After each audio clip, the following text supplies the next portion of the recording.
Kagurabachi, a new manga that just released on Shonen Jump, which you could read right now. I heard about this manga not too long ago, about a week ago, few days before it got actually released. It was announced online. Somebody posted that there's a new manga coming to Shonen Jump, and it's called Kagurabaki, and it's a story about a swordsman seeking revenge. And I wasn't the only one to see this. Obviously, the internet as well saw it, and by the internet I mean every possible person out. And for some weird reason, this story caught some wild, like, it was just like that was just the torch that was laid down, and now a wildfire had spread. I couldn't believe the reaction online for the story. It was either you were either on one side, you were either really really hyped for the series, or you were really really really annoyed because you were just like, yeah, this is gonna get canceled in about like 15 chapters or so. I saw it and I just got excited because I saw the artwork, and I'm very much a visual guy. So obviously, first impressions are everything for me. If I see a series that the artwork I just can't connect to, obviously it's right off the bat a bad sign for me personally.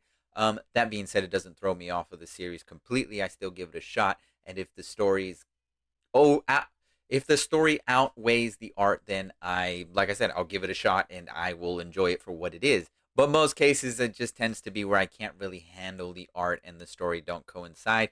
And it is what it is. But with this new series, I really thought the art was really crisp and sleek and nice, and looked like an artist that had already been in the game for a minute, or at least an artist that knew what he was doing. So it just dropped not too long ago, about, I want to say, Monday. And I know people are going to be, people probably clicked on this video to see if I'm going to be laying on the heavy I hate it side or the heavy I love it side. There's no really in between for this series. That being said, after the chapter was released, there was a lot of memes going on, and the series has completely taken over the internet in the form of memes now, which I actually love. I think it's hilarious. I think it's funny. People are saying, "Oh, it's crazy. Kagurabaki barely came out, and already there's an anime release scheduled by Mappa Studios." It was just a lot of great things. I'm not opposed to memeing something, especially a series like this. I tweeted one thing, and the one thing that was it when it first got announced that it was coming to Shonen Jump. Prior to the chapter coming out, I tweeted one thing, and then I saw the wildfire.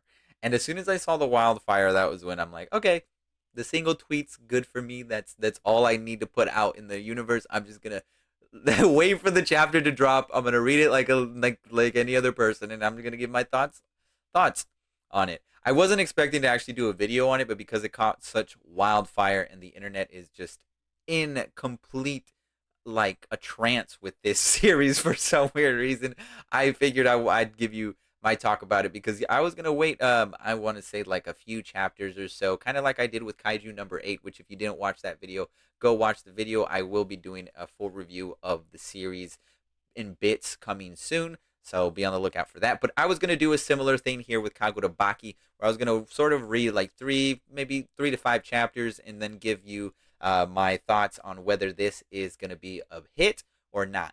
But because the first chapter released and so many people are talking about it, I figured now's the best time, if ever, to talk about Kagurabaki. So here you go. Here are my thoughts on the series. I know you were watching the video before. Don't worry, you're gonna get back to that video. This is a quick intermission. I just want to let you guys know that my independent series, that's right, my series Next Gen, is out. If you would like to read it, I would gladly appreciate you. You are my number one fan. I can't believe it. Look at you. Look at you. All you got to do is go to enterhybrid.com. I'll put it, the link is down below, or it's on the screen.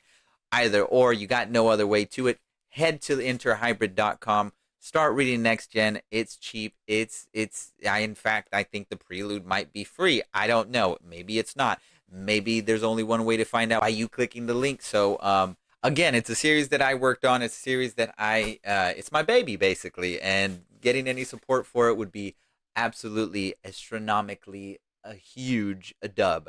So, yeah, head to enterhybrid.com. Help your boy out. And with that being said, okay, go back to your other video. Personally, I didn't hate it. And I know it's not really anything extreme. I thought that the series so far looks like it has a lot of potential. Now, everybody that is on the hating side likes to mention that this series feels too familiar. Like it's too cliche. It takes too many shonen tropes, and it just feels like it feels like an industry plant, an industry planted manga. And honestly, to that I say I don't really feel like it bogs down the story at all. I feel like yes, there are familiarities in the story that you can see from other manga that takes obvious inspiration from, but that doesn't necessarily take anything away from the story itself because I still feel like there's nothing wrong with a story taking inspiration with anything that came before it as long as it does something else that's new, refreshing and different. And I felt like this story on the flip side did do that. I feel like the world of it is kind of a little bit unclear as to what the setting is. I don't know what year this story takes place, but I do know that it's interesting that we're getting a perspective from a swordsmith and not just a swordsman. Because obviously we're used to samurai anime being just about the swordsman. That's it. Nobody really cares about the swordsmith. And it's super cool to see now like an origin of this character, Chihiro, which is the MC, starting out and learning everything that there needs to be about being a swordsmith from his father. And obviously, if you haven't read the chapter, I'm not going to spoil too much. But at the same time, the chapter's been out, so go and read it. But yeah, it's a different take. It's something different. And one of the things that I really liked about Kaiju number 8, for example, was that it was different. It felt similar, but so different at the same time. And I think that's the one thing about Kagurabachi that so far I'm getting the little inclination of. Yes, does the MC feel like a total Sasuke type character? Sure. But is it cool to see that as the main character and not just the side character? Yeah, I think this is going to be interesting. It puts him in a dark spot already at the jump, which means there's going to be a full total character arc for him in the future if they do it correctly, which is exciting. I don't understand this sort of like inclination of not liking a darker character because if you start him out dark, you can only get positive, you can only get hopeful, you can only get better, and so that leads itself to a character arc. Like I said, it makes an interesting story. So there's not really much other than that intro with him and his father, and obviously Chihiro shows up and just kills a bunch of people. That's without spoiling anything. That's basically what happens. This manga is very gory, has a lot of blood, and it doesn't shy away from the violence. I will say that much for sure. Chihiro shows up, fucks shit up, and then leaves. But I'm intrigued, man. I think the first chapter of a series is the hardest thing to do. As a writer myself, the first chapter is always the hardest part. It's like that sort of hill you have to climb through, and if you do properly, then the rest of it is smooth sailing. You know, because once you get through that hurdle of reeling people into your world, to your story, to your vision, after that, everything else can just sort of like fall into place like a little domino, like a bunch of dominoes.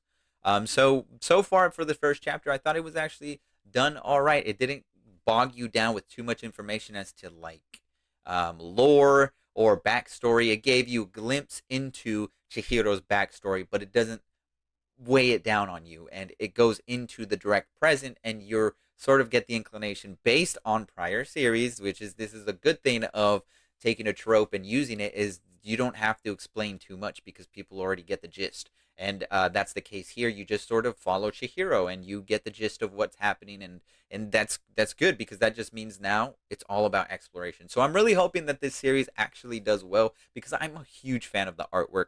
I love any character that wields a katana. They're always a fan favorite. I'm sure I'm not the only one that thinks that, but yeah, I as a big fan of Bleach and seeing Bankais and seeing integral things put into katanas, it is cool to see sorcery being viewed into katanas with this story in Kagurabaki, and I'm very interested to see what possible future holds for Chihiro and what dark trail he leads down because I think it could be really interesting. I'm here for it. But you guys let me know what you guys thought of the chapter. If you read it, if you haven't read it, I don't know how you watched this video, but let me know what you thought. Let me know if you're excited for this series. Let me know if you think this series is actually going to last. Do you think this series is going to get canceled?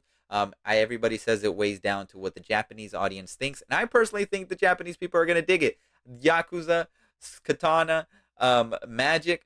I feel like the Japanese people are gonna love it. So I think this story is gonna be here for a minute. I think it's gonna stay. I think it's gonna have a solid run. I just hope that it's not as cliche as per se Demon Slayer. I felt like Demon Slayer's first chapter was also really solid, and then it sort of eventually became a sort of like generic sort of shonen manga. And I just hope that that's not the case for Kagurabachi. I hope that it's different enough that it captivates the audiences like you and me. So, with that being said, I'm gonna leave it there. Be sure to like and subscribe if you have not, and I will catch you guys in the next video.